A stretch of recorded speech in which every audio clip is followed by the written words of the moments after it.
It's Saturday, the 21st of August. My name is Juan Brown. You're watching the Blanco Lirio channel, and we have a red flag warning wind event coming through Northern California today, which can significantly reshape two major wildfires burning here in Northern California, the Dixie Fire and the Caldor Fire. We have a low pressure area passing through Idaho again today, which is, for the folks up north, fortunately producing enough rain and moisture to clean up the skies and hopefully put down a lot of the smaller fires that are working up in the Idaho and Montana area, get them to at least simmer down a bit. However, here in California, as this low passes overhead to our north, here's the jet stream at 30,000 feet, it's not going to produce any precipitation down our way. These are called dry fronts, which are very common in the fall here. Instead, down here, when we get to the surface winds, it's going to produce a southwest wind flow today with winds upwards 10 or 15 knots, potentially gusting up to 20 knots, right over the Caldor Fire and the Dixie Fire area. Once this cold front from the north passes through, fortunately, the rest of the forecast looks for generally light winds. We will not get the big north wind blow once this low pressure moves through, which is so common this time of year. Yesterday, Friday, the 20th of August, was a day of transition, as we did have that northerly flow, which gave some respite from the smoke to everybody in Oregon and Nevada and points west. It even gave us a little hole in the smoke right over the Blanco Lirio headquarters. But as the day progressed, and this smoke from all these fires in Northern California got pushed all the way out off of the coast back over the Pacific Ocean. But as the day progressed, that smoke just inundated the entire state of California. And here it is again, back, beginning to start flowing back over to the east over Nevada.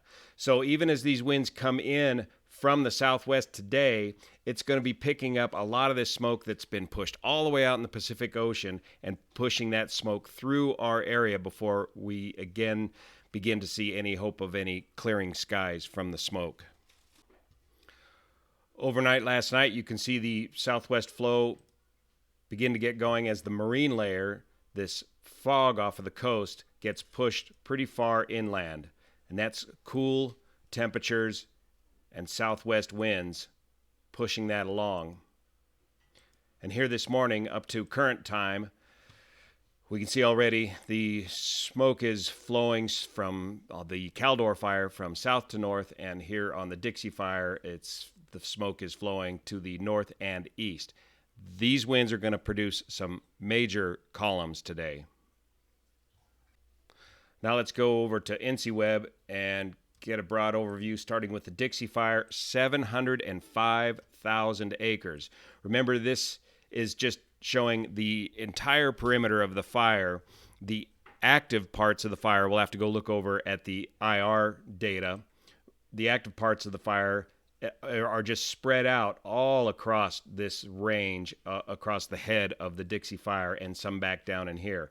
So we've got some evacuations going on right here in Taylorsville area, as there's some active fire right here in this section of the that'd be just east of Indian Valley. By the way, this was just beautiful, beautiful country getting all burned up. So Taylorsville area is getting surrounded and evacuated.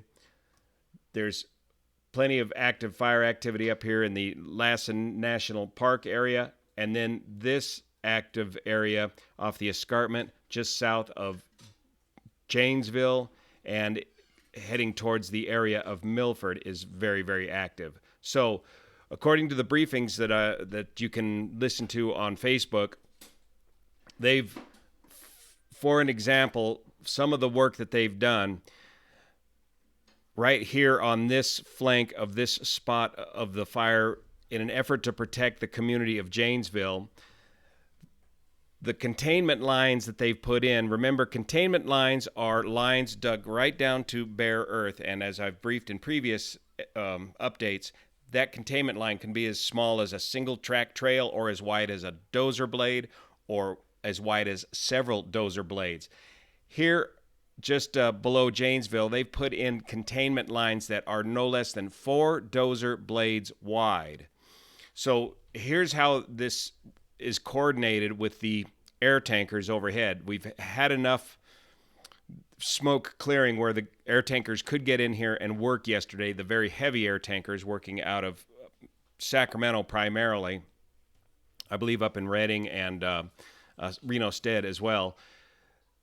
So they cut these huge dozer lines, 4 blades wide. They then treat the outside or the green side of the dozer line with retardant. Again, this is all indirect attack. This dozer line is cut quite a ways away from the active fire. So the outside of that dozer line is treated with fire retardant from the air tankers to prevent slop over or to prevent spotting just beyond the dozer line. Slop over is when a fire slops over a containment line and has to be recontained again.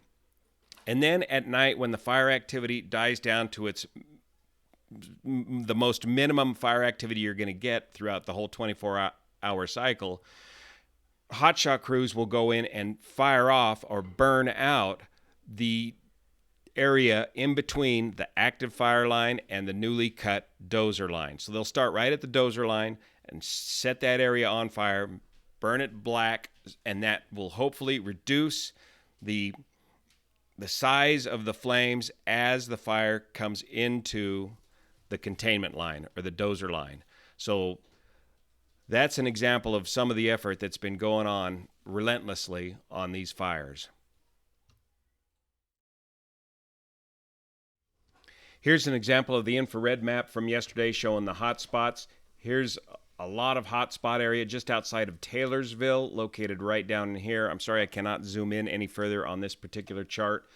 Hot spots shown in red up here just below the Janesville area, and then hot spots over here towards the Lassen National Park area. Fortunately, this highly populated area around Lake Almanor, Chester, and the peninsula has been pretty well settled down, and they're just talking about the occasional stump burning around this area here. This fire gets into these stumps and it'll burn the roots of a tree for months at a time, creating a big old hole where a tree once stood.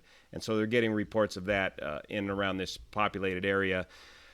I'm not sure what the current repopulation status is of this area, but a lot of stuff has to go on before an area can begin to be repopulated. It has to be deemed safe. It has to have power, water, the basic things that you need for your infrastructure before you can even begin to consider repopulating an area.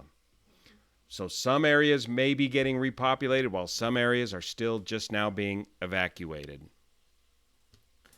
So going forward today, threats continue to be to the Susanville area, the Janesville area, Milford area. This was the former Beckworth fire, which is all but out at this time. And, of course, the Taylorsville area. So if you are in those areas, heed those evacuation warnings, get out early, watch these winds today, and see how strong they get. Now let's move on to the Caldor Fire. Here just south of Highway 50, this is the fire that's going to get the most attention and most resources. Here as this weather event moves through, it is up to 82,444 acres with zero containment. And if we look at the infrared map, there is plenty of hot spots all around this fire that's going to keep firefighters busy today, and this wind can certainly pick up and move along further to the east.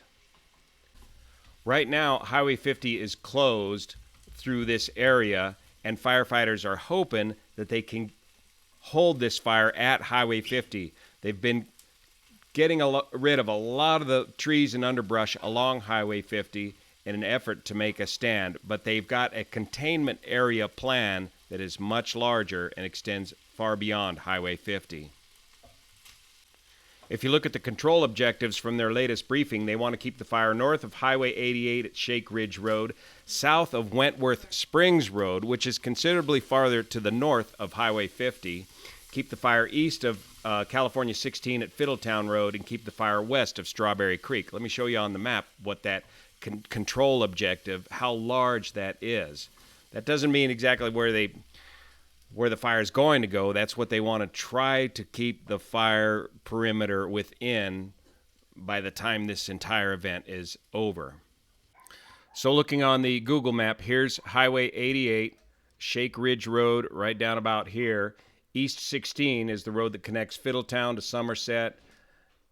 Sly Park, here's the Highway 50, but they're talking Wentworth Springs Road, which is well north of Highway 50. Up here, Wentworth Springs comes out of Georgetown and runs up here along Stumpy Meadows, and of course goes all the way to the famous Rubicon Trail out there past Loon Lake.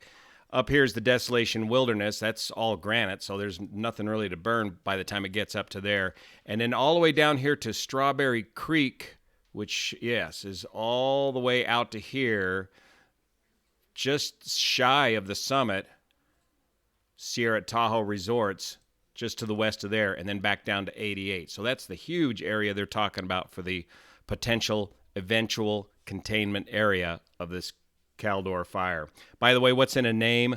Caldor. Caldor, thanks to Blanco Lirio Viewer, pointed me in the right direction on this. This was the site of the California Door Lumber Company that had a company town and lumber mill located right here where they harvested wood for, I assume, a door company, and they had a railroad that ran this product on down to Diamond Springs from Caldor.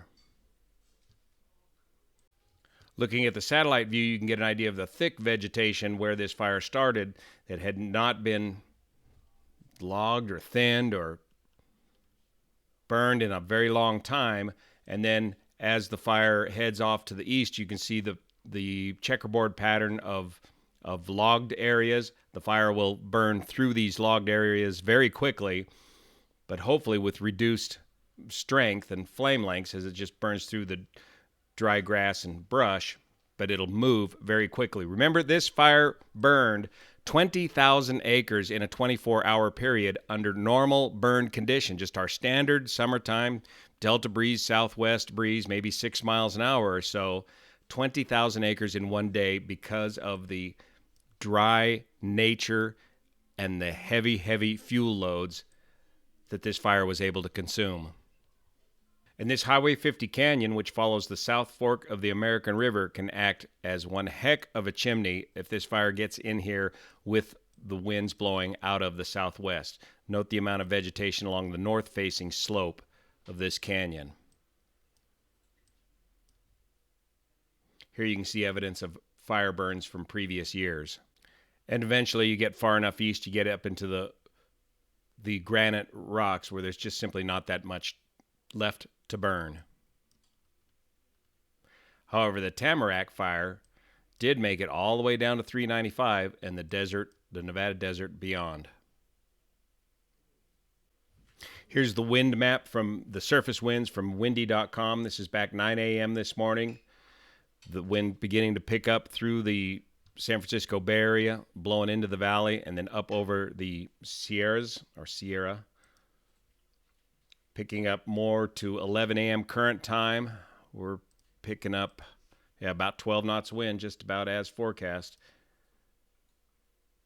11, 12, 1 p.m. this afternoon. 3 p.m. still blowing pretty good, and then dying off 4 or 5 p.m. So we got a 3 or 4 hour wind event time frame where we've got to be very careful, watch very closely. So that's your morning update for Saturday, 21 August. If you're downwind of these fires today, heed those evacuation warnings. Pay attention to what's going on. Get it out early. Beat the rush. Thanks so much for your support of this channel, especially over on Patreon that make this content possible. See you here.